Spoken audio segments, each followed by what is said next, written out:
Class 11th coordinate geometry straight line exercise 9.1 का question number 10 क्या है क्वेश्चन। एक बार पॉज करके आप पढ़ लेंगे।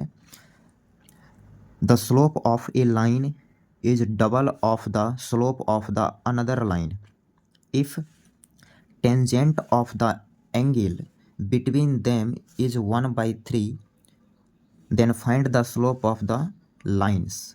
तो दोनों लाइन की स्लोप बतानी है। इसमें बोला है कि एक लाइन का जो स्लोप है वो दूसरे लाइन का डबल है, दूसरे लाइन के स्लोप का डबल है, मीन्स 2 टाइम्स है। और उस दोनों लाइन के बीच जो एंगल बन रहा है उसका टेंजेंट मीन्स उसका टेन 1/3 दे दिया। तो हमें दोनों लाइन का स्लोप पूछा है। तो यहाँ पर 2 लाइन दिया है। सॉल्यूशन का जर्नी स्टार्ट कर दिए हैं, बात को समझ लेना है।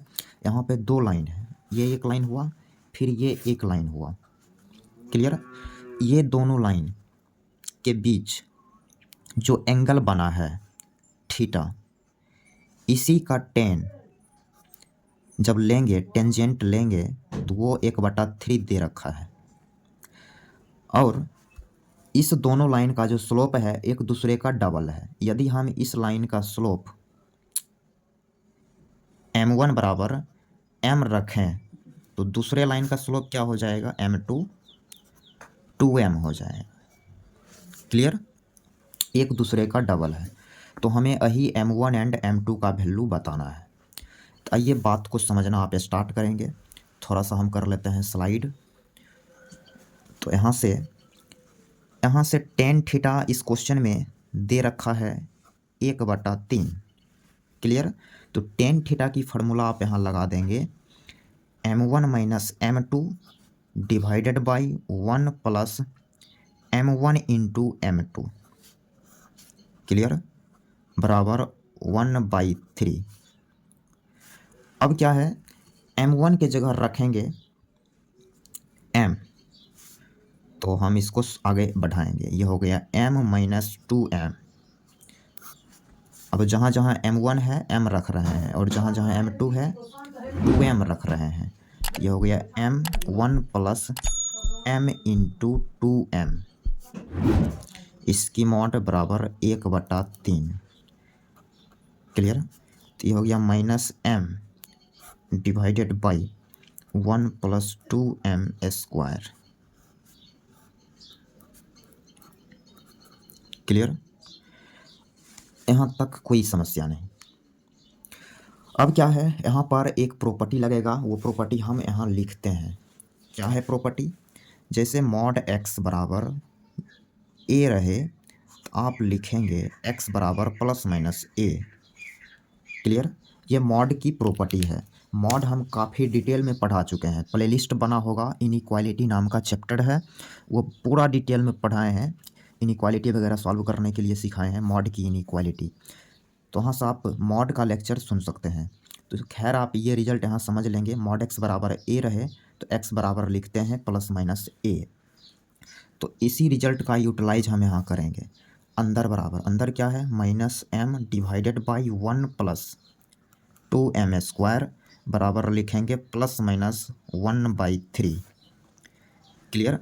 अब एक बार प्लस लेने से एक समीकरण बनेगा और एक बार माइनस लेने से एक समीकरण बनेगा। हम प्लस वाला पार्ट को उठा लेते हैं, तो minus m divided by 1 plus 2m square बराबर 1/3, और एक माइनस वाला पार्ट उठाएंगे तो minus m divided by 1 plus 2m square बराबर माइनस 1/3। क्लियर। कर लेते हैं थोड़ा स्लाइड।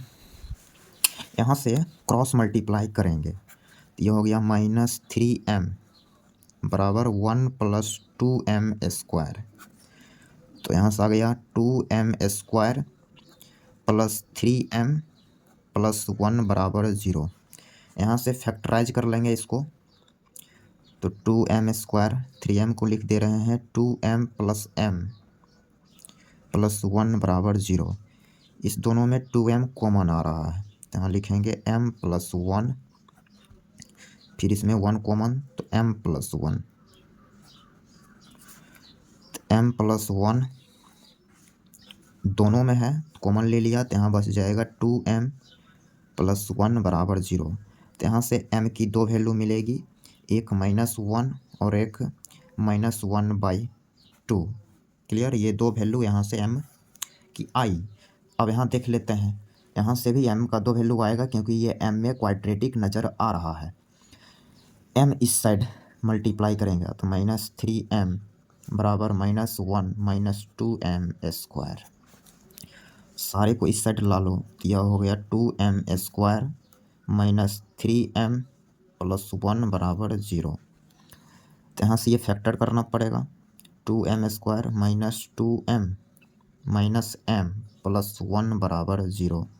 यहाँ से इसमें 2m कॉमन मिलेगा तो ये हो गया m-1।